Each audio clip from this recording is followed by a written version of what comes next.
KBC news के साथ लगातार खबरों में बने रहने के लिए पहले सब्सक्राइब बटन दबाएं और उसके बाद घंटी वाला बटन दबाएं। आइए जानते हैं आज की कुछ अंतर्राष्ट्रीय खबरों को। पहले एक नजर आज की हेडलाइंस पर। क्या कुछ सच छुपा रहा नॉर्थ कोरिया, तानाशाह किम जोंग उन की मौत की अटकलें तेज। देश भर में कोरोना वायरस के मामले 26,000 के पार। दूसरे राज्यों में फंसे मजदूरों को ला रहे योगी, गडकरी बोले अकेले नहीं लौटेंगे प्रवासी, कोरोना भी साथ आएगा। पीजीआई चंडीगढ़ का दावा, कुष्ठ रोग के इलाज में दी जाने वाली दवा से कोरोना के मरीज की हालत में सुधार। मध्य प्रदेश सरकार ने की लॉकडाउन में छूट की घोषणा, खुलेगी दुकानें। बिहार में संक्रमितों की संख्या बढ़कर 251 हुई, कोरोना ने राज्य के 21 जिलों में दी दस्तक। यूपी के कई इलाकों में तेज बारिश के साथ पड़े ओले, मौसम विभाग ने अगले 36 घंटे बताए अहम। देश भर में कोरोना की स्थिति में लगातार सुधार, मरीजों की वृद्धि दर 6% तक सिमटी। सिंगापुर यूनिवर्सिटी का दावा, 20 मई तक भारत में खत्म हो जाएगा कोरोना वायरस।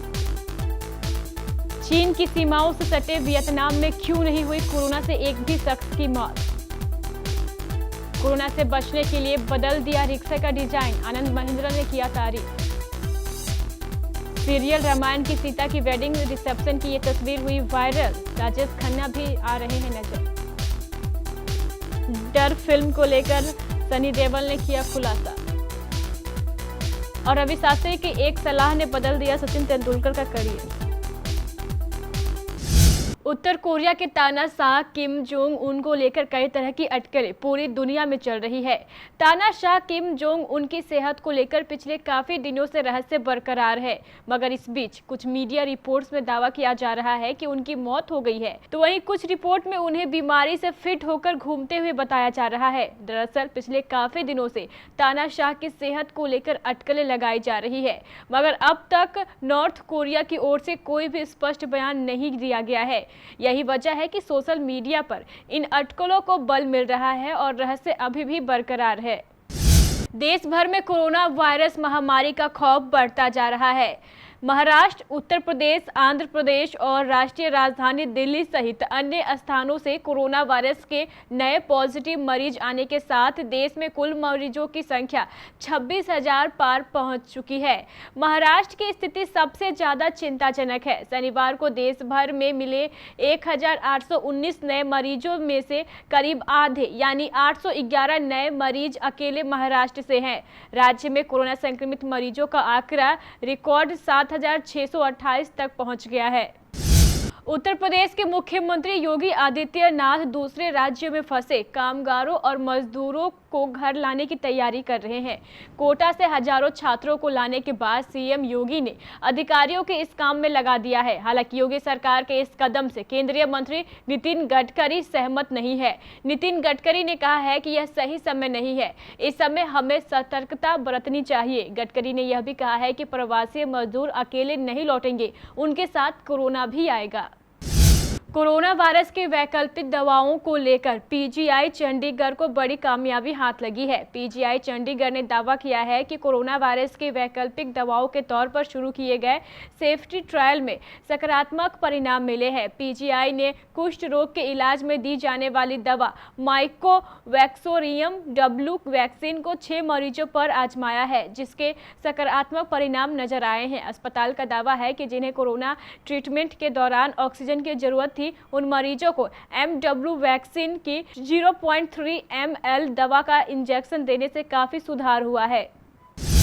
मध्य प्रदेश के मुख्यमंत्री शिवराज सिंह चौहान ने रविवार से लॉकडाउन में छूट देने की घोषणा की है। नई छूट के तहत रविवार से मध्य प्रदेश के ग्रामीण क्षेत्रों में दुकानें खोली जा सकेंगी। हालांकि इस दौरान कोरोना संक्रमण वाले इलाके यानी कंटेनमेंट जोन में पहले की तरह ही सख्ती रहेगी। इन इलाकों में दुकान खोलने की इजाजत नहीं दी गई है। वहीं अगर बात शहर की करें तो वहां पर भी संक्रमित क्षेत्र और मुख्य बाजार बंद रहेंगे, जबकि मोहल्ला स्थित आवश्यक वस्तुओं की सारी दुकानें खोली जा सकेंगी। बिहार में कोरोना पॉजिटिव मरीजों की संख्या तेजी से बढ़ती जा रही है। शनिवार को कोरोना संक्रमण के 28 नए मामलों के प्रकाश में आने के साथ प्रदेश में कोविड-19 से संक्रमित मामले अब तक बढ़कर 251 हो गए हैं। स्वास्थ्य विभाग के प्रधान सचिव संजय कुमार ने शनिवार को बताया कि पटना जिले में 7, कैमूर जिले में 6, बक्सर जिले में 5, मुंगेर में 3, रोहतास में तथा भोजपुर, अरवल, सारण, वैशाली एवं गया में एक कोरोना वायरस संक्रमण के मामले प्रकाश में आए हैं। वहीं राजधानी पटना में शनिवार को 7 नए मामले सामने आए, जिससे मरीजों की संख्या बढ़कर 34 हो गई। उत्तर प्रदेश में शनिवार शाम अचानक आए मौसम के बदलाव के बाद कई इलाकों में तेज बारिश के साथ ओलावृष्टि हुई। मौसम विभाग के मुताबिक देश के उत्तर पश्चिमी हिस्से के ऊपर केंद्रीय पश्चिमी विक्षोभ के कारण अगले 36 घंटों के दौरान प्रदेश के कई इलाकों में तेज आंधी के साथ बारिश हो सकती है। देश में कोरोना की स्थिति में लगातार सुधार है। कोरोना के खिलाफ लड़ाई के लिए गठित उच्च स्तरीय मंत्रिमंडलीय समूह की बैठक में अब तक की उपलब्धियों और भविष्य की तैयारियों का जायजा लिया गया। स्वास्थ्य मंत्रालय की ओर से GOM को बताया गया है कि शनिवार को कोरोना के मरीजों की संख्या में बढ़ोतरी की दर 6% आ गई है, जो 100 केस आने के बाद से लेकर अब तक सबसे कम है। हिंदुस्तान से कोरोना वायरस के 20 मई तक खत्म होने का अनुमान है। Singapore university of technology and design ने आर्टिफिशियल इंटेलिजेंस की मदद से जुटाए गए आंकड़ों का विश्लेषण करने के बाद यह दावा किया है। SUTD ने यह भी कहा है कि भारत के साथ ही अलग अलग देशों में भी कोरोना वायरस जल्द ही खत्म होने वाला है। उत्पाद घटने, औद्योगिक गतिविधियां कम होने और सामान खरीद फरोख्त पर घूमने फिरने से बचने का असर करोड़ों लोगों पर पड़ रहा है। कोरोना की वजह से दुनिया की प्रमुख अर्थव्यवस्थाओं में शुमार देशों में करोड़ों नागरिक रोजगार गंवा रहे हैं। लॉकडाउन और आर्थिक गतिविधियां सीमित होने के बाद इसका असर अब नजर आने लगा है। इन देशों के श्रम, रोजगार, सांख्यिकी और उद्योग विभागों द्वारा जारी आंकड़ों के अनुसार आने वाले महीनों में ही हालात इसी तरह विकट बने रहेंगे। देश में कोरोना वायरस से संक्रमित लोगों की संख्या तेजी से बढ़ती जा रही है। कोरोना से बचने के लिए सोशल डिस्टेंसिंग सबसे जरूरी है। लॉकडाउन के दौरान सार्वजनिक परिवहन का इस्तेमाल खतरनाक साबित हो रहा है। ऐसे में एक ई-रिक्शा चालक ने अपने रिक्शे को कुछ ऐसा डिजाइन किया है कि इसमें सोशल डिस्टेंसिंग के सभी नियम फॉलो होते हैं। इस डिजाइन को देखकर महिंद्रा ग्रुप के चेयरमैन आनंद महिंद्रा भी खुद को इस शख्स की तारीफ करने से नहीं रोक पाए। इस ई-रिक्शा के डिजाइन सोशल डिस्टेंसिंग का ध्यान में रखते हुए बनाया गया है। रिक्शा का वीडियो आनंद महिंद्रा ने अपने ट्विटर अकाउंट पर शेयर किया है।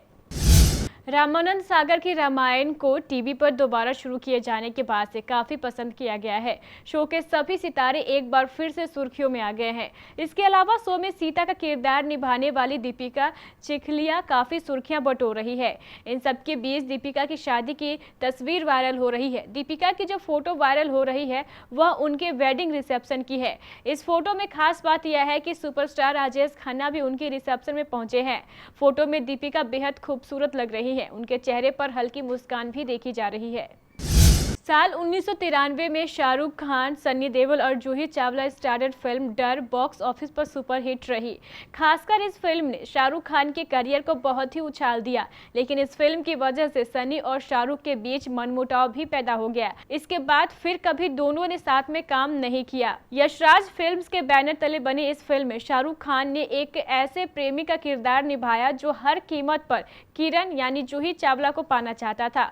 उस समय सनी देओल बड़े स्टार थे, इसलिए डायरेक्टर यश चोपड़ा ने उन्हें ये ऑफर दिया था कि वो राहुल मेहरा और सुनील मल्होत्रा में से एक किरदार को चुन ले। सनी देओल को लगा कि उनके लिए सुनील मल्होत्रा का पॉजिटिव कैरेक्टर सही रहेगा। वहीं कई लोगों के ठुकराए जाने के बाद ये फिल्म आई शाहरुख खान के पास। शाहरुख खान ने इस फिल्म में अपनी जान डाल दी और बॉलीवुड को मिला किरण वाला विलेन। इस फिल्म में शाहरुख खान का रोल सभी स्टार्स को काफी भारी पड़ा था।